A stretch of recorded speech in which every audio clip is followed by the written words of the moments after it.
15 minutes at no cost to you. Not everyone qualifies. First, you need to speak with our CARES team. We receive many requests, so we recommend you answer a few questions on our website, greencardguys.com. Our mission is to help people live and work in America legally. Go ahead and subscribe below and follow and share. Talk to you soon.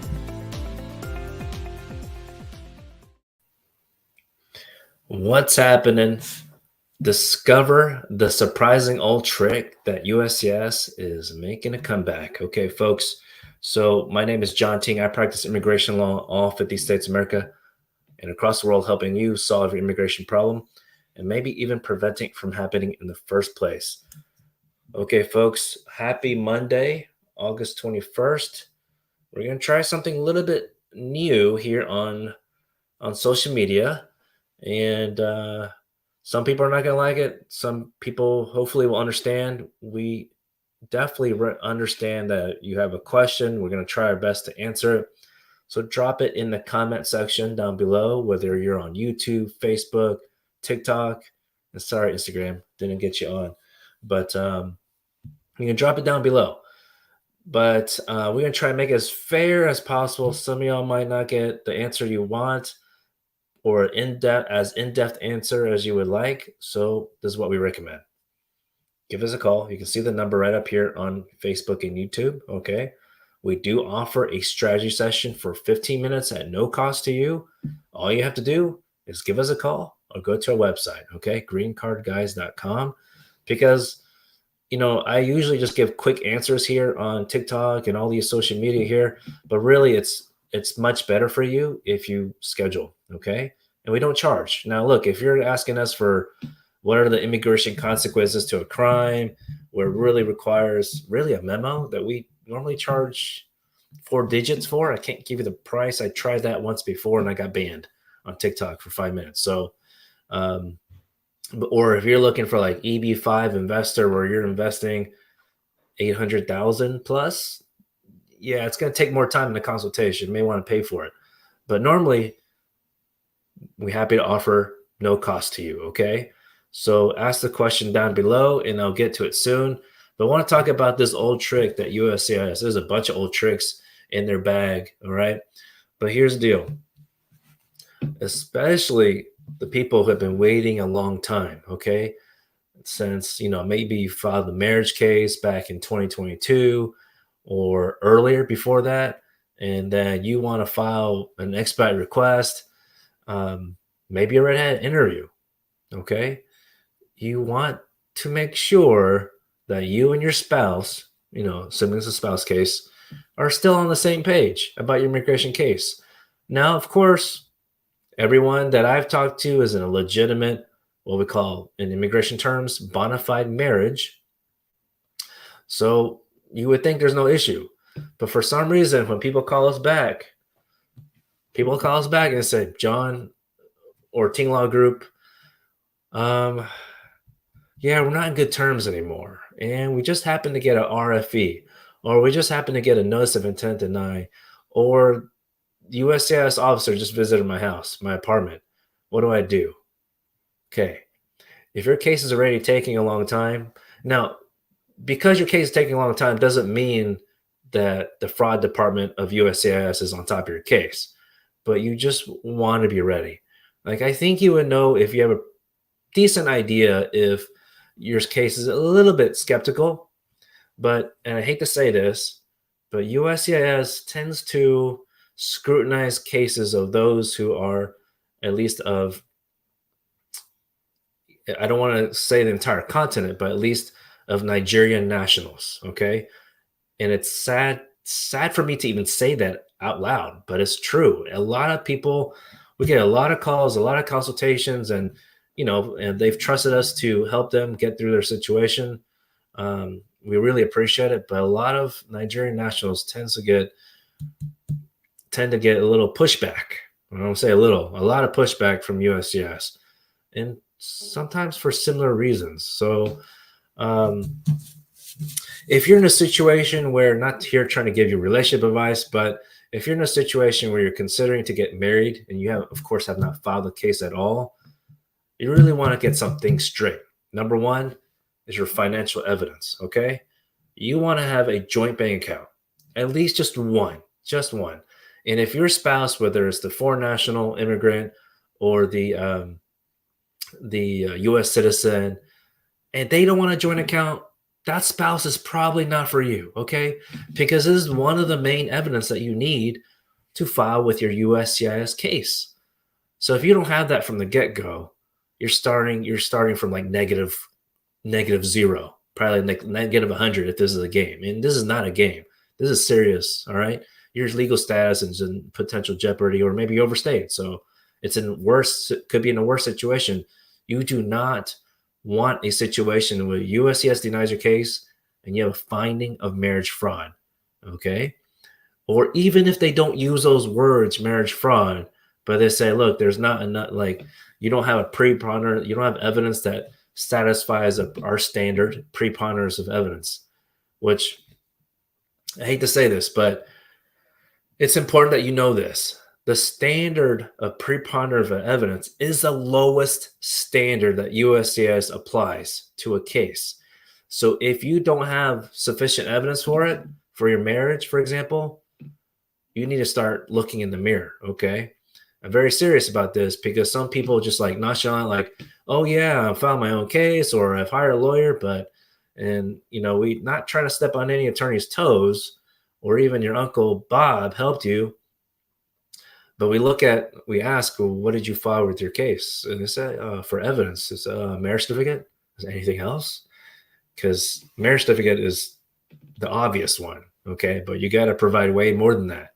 Not saying that it has to be a huge stack here, but if the government, and it's not just, I put it out there, nationals of Nigeria, but it's not just national Nigeria, but nationals of any country, if they see limited evidence, okay, and especially no joint bank account, but let's say you do have a joint bank account, and we've asked people in a strategy session, well, how many transactions is it per month on average? And you would have a pretty good idea without looking.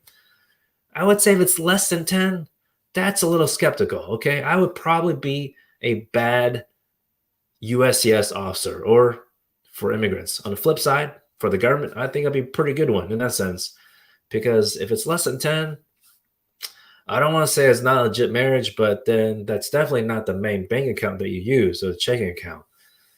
So at the end of the day, you and your spouse need to trust each other.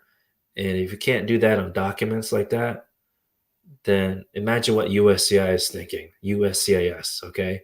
So if you think you can overload them with photos from just like 2 events, your wedding day, and then like, I don't know, a barbecue, and you think that's enough, that's not going to cut it, okay? So I'm here to share these red flags, okay? And USCIS officers are really paying attention. So I say old trick, but really it's something they have always done. All right. And so that's just one major thing. I'm going to go into talk about other ones next time. But for today, talking about that for 5 minutes already, let's get down to the questions. Okay, folks.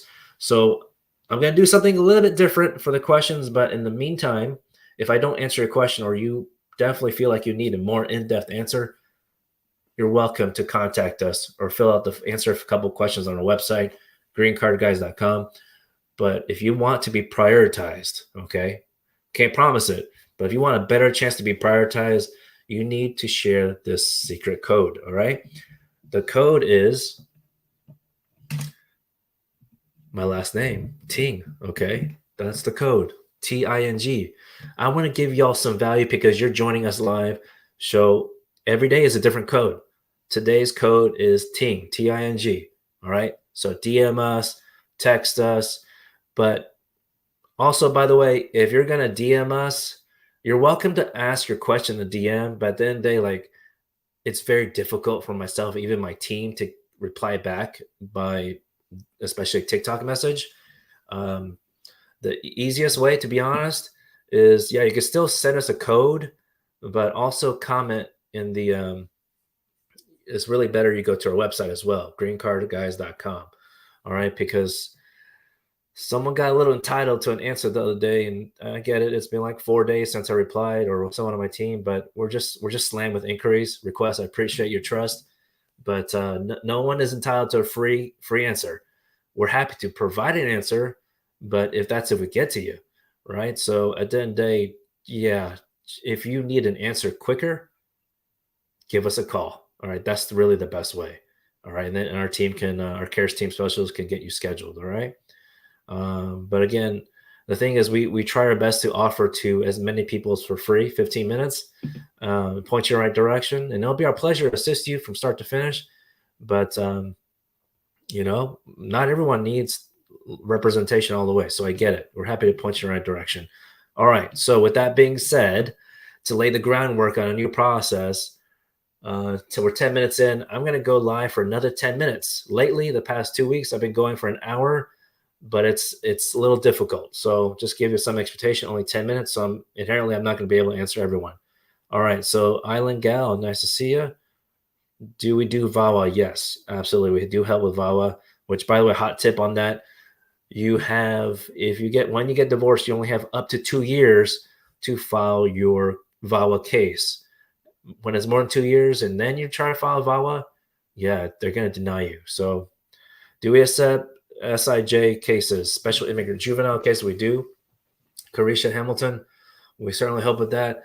The key hot tip with that one is that the child most preferably needs to be under 18 when you get the state family law order, okay? Under 18.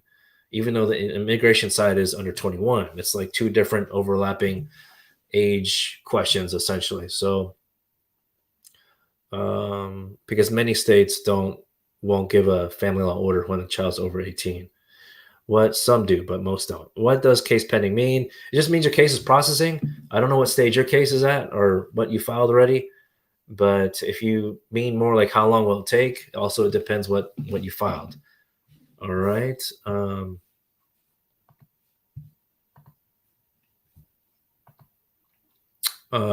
Gigi, how long does USCIS typically take to adjudicate your case? You have to let me. I'm happy to give you an idea, but just making a make assumption. Yours is a marriage case. If you filed in 2023, it's on average 5 months. We've had some cases 3 months, but if you filed it back in 2022 or earlier, they do take longer. I don't know why. USCIS is trying to be better, but it's like they forgot about the people that filed before. Cindy on TikTok, then I'll go to YouTube for some of those questions. You're a U.S. citizen. Is there a way you could help your stepdad get his green card? Yes, only if the marriage relationship between your biological mom and stepdad occurred before you turn 18. Okay. But you can't actually file for your stepdad until you're 21. So not, assuming you're over 21, that's great, but your mom's marriage to your stepdad had to be before you're 18. All right, let me hop over to YouTube. All right, Babu, you met online, plan to get married after 3 months to female U.S. citizen. She is 37, divorced for 8 years, has 4 kids, takes food stamps on Section 8, and male, I'm assuming that means you, 31, abroad, Nepalese. She'll petition for a green card in USA after marriage. She found someone to have a joint sponsorship. What are the chances for the male to get approved for a green card? I don't know. Does that mean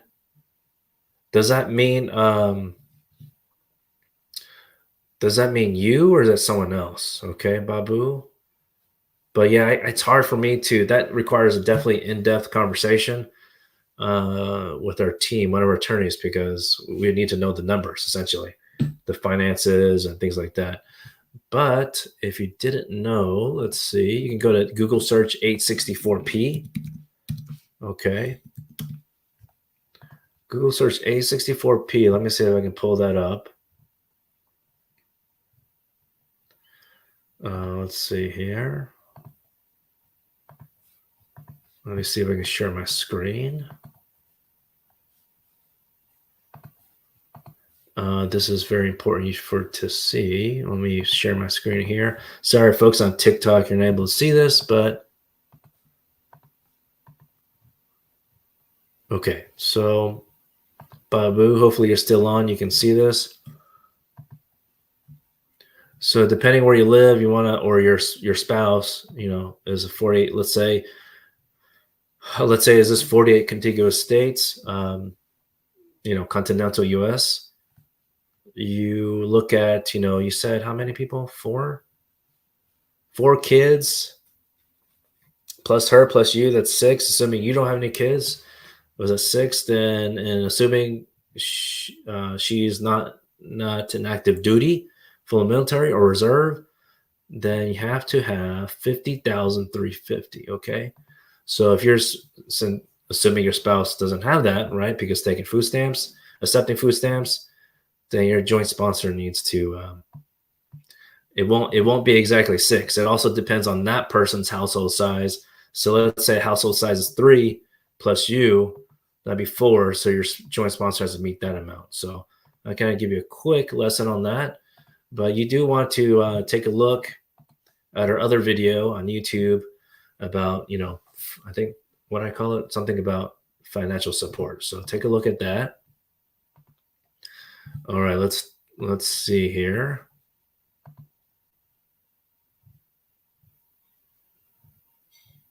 All right, so let's take a look.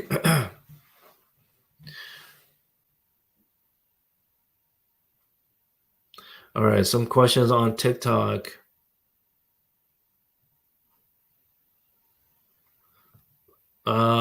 Yeah, the other thing about the trick that maybe that I did want to share with you is the notices. Okay, all right, the notices. So if you have what you want to do to rectify the situation is make sure that you have an online account. So when you file your case, well, let me share the problem first. Okay, when USCIS sends a receipt notice or sends an RFE or sends a notice of intent to deny, and you're like, how come my attorney didn't know about it? It's likely it's because they literally did not know about it. Likely that the USCIS did not send it to them, did not mail it to them. It's happened to us about a handful of times, maybe like 2 times. And so the client, of course, inherently is going to be frustrated. Like, how come you're my attorney? You didn't know. But as soon as that's why we tell our clients, as soon as we receive something, it's going to be in a Dropbox folder that's already shared with you, and we're going to email it to you. Okay, and we call you the same day. Okay, we try our best to do that because we need the evidence so we can move on to the next step, right? So it's in our interest to contact you as soon as possible. But in general, even if attorneys do receive it, the law firm, typically applicants, the foreign national, would receive it 1 day before. I'm not sure why. But anyway, there's a handful of attorneys that we've spoken to. They haven't received, and a couple of times with our office, they haven't received the RFE, the NOID, or even receipt notice around the same time as you. So with that being said, we call that teamwork with our client. We ask people, if you haven't heard from us then about this, then you let us know. And anyway, there's a deadline, okay? With the RFE or NOID, there's a deadline. So you need to get going. All right. You need to file a suit. You need to get with the attorney, schedule a meeting with us, for example, which we have a link at the end of bottom of our email signature. It's only for clients. All right. Because we want to provide as much guidance as possible, especially when you sign up with our Max or Pro plan. And if you sign up with our Light plan, for example, and you get some kind of letter like this, then you're always welcome to upgrade, right? We have 3 service plans, but that's the trick that USCIS has been doing, is that they haven't been notifying the attorneys, and it's strange. I mean, is it on purpose? You would think it's not on purpose, but they claim that, oh, you didn't get it. Like, there's no online system for attorneys to get on the case. Like, we literally still have to mail in our representation form. It's super frustrating because they do allow online change of address for the applicant that we help with. So it's really strange what's going on. All right, let me get to cautious question. Why is it taking so long for a condition to be removed? You applied in November 2021, no update yet. Yeah, super frustrating. And then back then when you filed it, it was probably an auto extension on the receipt notice for maybe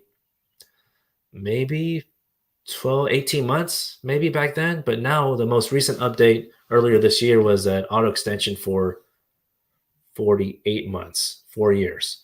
So with that being said, you would think, oh, that's great. They auto extend it for 4 years. Yeah, that's good for some extent because, in terms of getting your stamp, if you want it on your passport to show you're a conditional resident, that's great.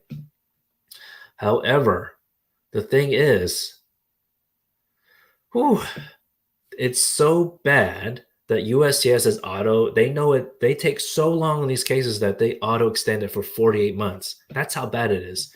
And in most cases, especially if you're married, okay, Kosh, if you're still married, then it should be a rubber stamp type application, right? Not everyone's divorced, separated. Not that that's a bad thing or anything, but it takes just as long whether you're separated or married.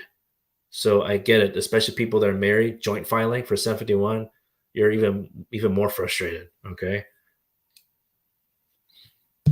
Can a green card holder petition her adult child? Let's see here. Yes, you can. That's F2B. So child's over age, okay, adult. That's F2B. So it depends on the country. That relies on the Visa Bulletin. Many people are not familiar with that. So go to our YouTube channel. We do have a video about that. I'm gonna start. I don't know when TikTok will start allowing me to do this, but our marketing team, we're gonna check how at what point we're allowed to do playlists. So that way y'all on TikTok can do that or check it out there. But in the meantime, go hang out on YouTube and you can find our video on that. What does case actively being reviewed mean? Shit ton of nothing. Unfortunately, Sexy Sue. Unfortunately, nothing. Because we noticed that for our own clients, right? And I think what you're trying to ask, I mean, that would be what I'm asking. Like, okay, it shows like actively been reviewed. Does that mean I'm gonna get something like next week? No, unfortunately not. It could be like in queue. I don't know, a couple months, 5 months. They don't give any timing. That'd be great if it was the Domino's pizza tracker. It's very clear what's going to happen next and how long it will take. I think it actually mentions a time. ETA. That would be wonderful. I know USCIS is trying that, but based on what people have shared, it's not accurate either. I mean, I don't imagine it to be accurate because, by the way, I'm not sponsored by Domino's, but that's one of the companies that has gotten it right in terms of timing, which is great. Everyone needs their pizza ASAP. I get it. So, which I think their pizza has gotten better, by the way. Comment down below. Let me know what's your favorite pizza spot. And I went to law school in New York, so yes, the water is different in New York. Apparently, the pizza is way better based on my experience. User, no update, 120 days after combo interview and 471, okay. Well, it's up to you, but you now are allowed to sue, okay? The USCIS policy manual actually states that after 120 days, you don't receive a notice, interview, or a decision, you can sue USCIS. It's the only application that USCIS policy manual actually says sue us. You can still sue for other applications if anyone's wondering, but this one literally says if you don't get 120 days, sue us. Now, of course, any attorney you hire is going to charge, right?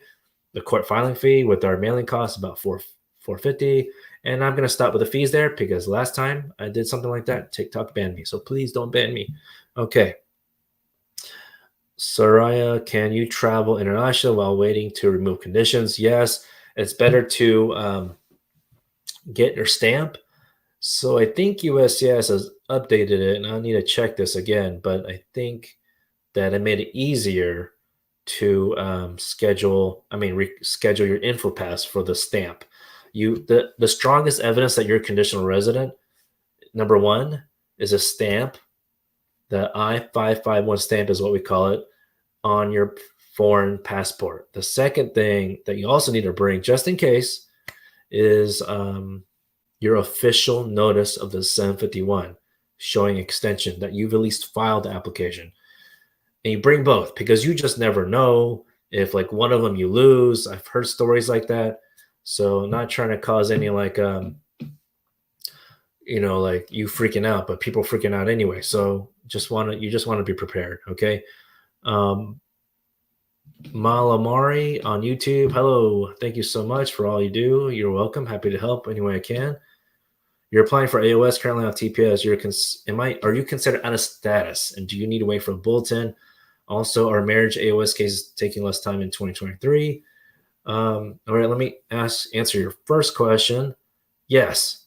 Quasi. I hate to use this word quasi, but you have lawful authorization to work, right, through TPS. Fortunately, you, if are you married to a U.S. citizen? I'm not sure, but if you're married to a U.S. citizen, then you don't have to rely on the Visa Bulletin. All right. If you're married to a legal permanent resident, then yes, you do need to rely on the Visa Bulletin, which mean through a resident sponsor, that means your family preference category, which means it's going to take a hell of a long time. But if you're married to, well, maybe not the hell of a long time, maybe a year or so. But the thing is, folks, let me know, Malamari, are you married to a resident or a citizen? That makes a huge difference, not just on timing, but the legal requirements. Okay.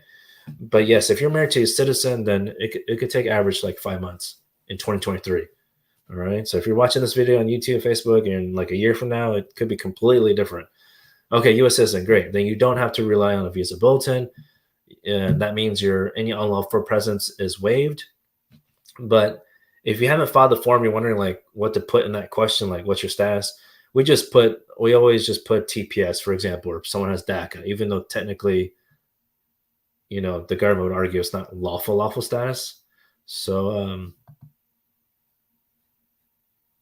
I know your question, same timeline. I don't remember if your spouse is a citizen or not, Anu, but I think if your spouse is not a citizen, it'll take much longer. Anything VAWA, we just 2x, unfortunately. Even if you're married to a U.S. citizen, 2x time.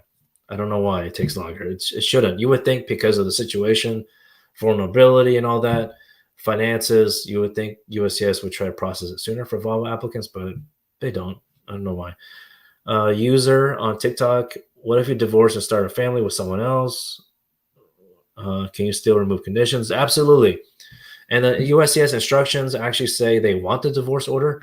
But hot tip, do not wait until you get the divorce order to file your case. You need to file your 751 as soon as within that window period, okay? 3 months before, within 3 month period before the 2 years expire, okay? You can do it what we call like a waiver and not joint marriage, okay? Which means, and by the way, some of y'all folks have been wondering, like, should I file joint? But we're thinking about getting divorced or separated or something like that. Just file it as separated, basically a waiver, because otherwise, like, let's say you file it now and then you get like legally divorced later or soon, separately file a petition, then you got to refile again, right? So it's just more cost. So it just depends on your timing. All right. Paulette, then I'll go back to YouTube. Came as a tourist. And Maria, I think I got folks. I got 2 more minutes. I gave myself a cutoff time because my mental health is important too. Came as a tourist, married a USC military a week after, been here 5 months. Can you AOS 2-year relationship? Well, you mentioned 2 years. So you're probably wondering about like the conditional resident situation.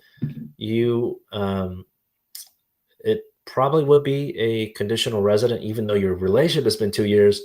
But at the time that they finally make a decision or application, then if it's been less than 2 years, then it's going to be conditional resident. Okay. But yes, you can AOS since you entered with the tourist visa and legal entry.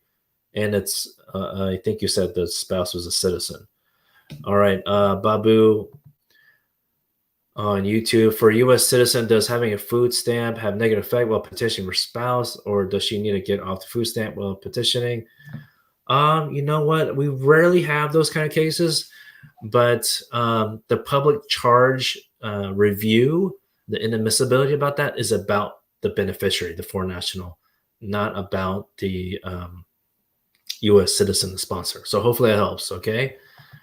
But yeah, Malamari, appreciate it. You're awesome, you said. Well, thank you so much for tuning in. I know y'all have limited time, so I really appreciate y'all joining the show and asking questions. Take the time to make sure you prevent immigration problems, because a lot of people do, and we're just happy to help share some info. Okay, Raya. Okay, this is going to be the last one on YouTube. But in the meantime, folks, if you got an answer that I hope you appreciate, or you talk to one of our care team specialists, please give us some feedback. Go to www.reviewtinglaw.com.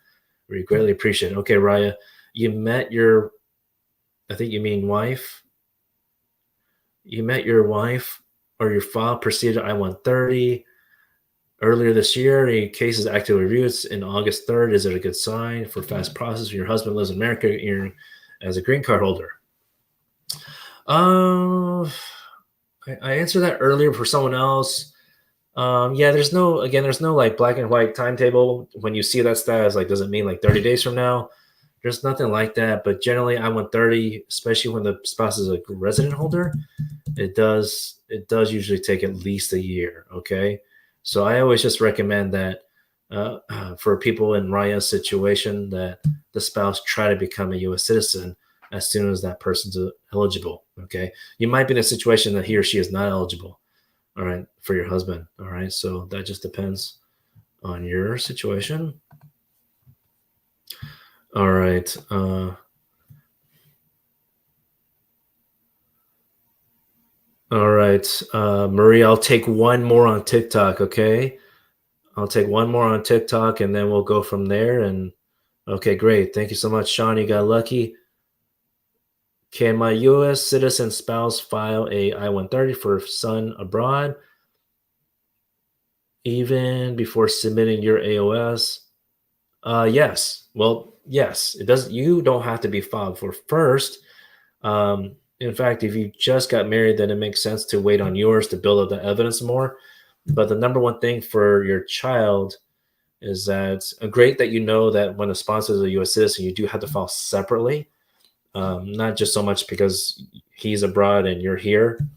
Sounds like you're here because you said AOS. But yeah, you can file for the son first. All right. But yeah, let's see. Shelby, thank you so much. Thank you. Thanks for the trophy there. Appreciate it. If you don't mind, go to reviewtinglaw.com. Thank you so much. All right, folks. That wraps it up. I was going to end 5 minutes ago, but I just love answering questions. So in the meantime, if you want a more in-depth answer for our strategy solution for you, we're happy to talk with you. Okay. The consultation, strategy session, no cost to you for 15 minutes. If you want more than 15 minutes, you're welcome to do that. Schedule it. It's already on our website, the link, but we do charge for that. Okay. I know many attorneys charge for the time, but for us in this situation, we hear so many problems. We just want to hit high level, share, and you can go on your way if you don't want immigration attorney help. Okay. So let's see here. What else? Okay. So there's our number for those on Facebook and YouTube. Check out our channel. If you've never been to our YouTube channel, we have a lot of videos there, even to check how to check the status, things like that. But the folks on YouTube, you have to go to our website. I don't think I'm allowed to share my phone number or anything like that. I mean, go to our website. Okay, for those on TikTok.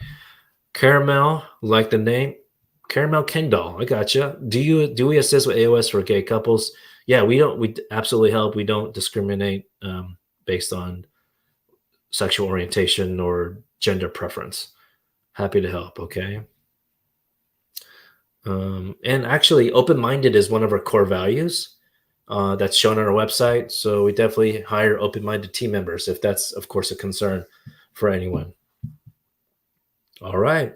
Well, we appreciate it. Thank you so much. It's been a pleasure. We'll see you tomorrow. Take care. And there you go.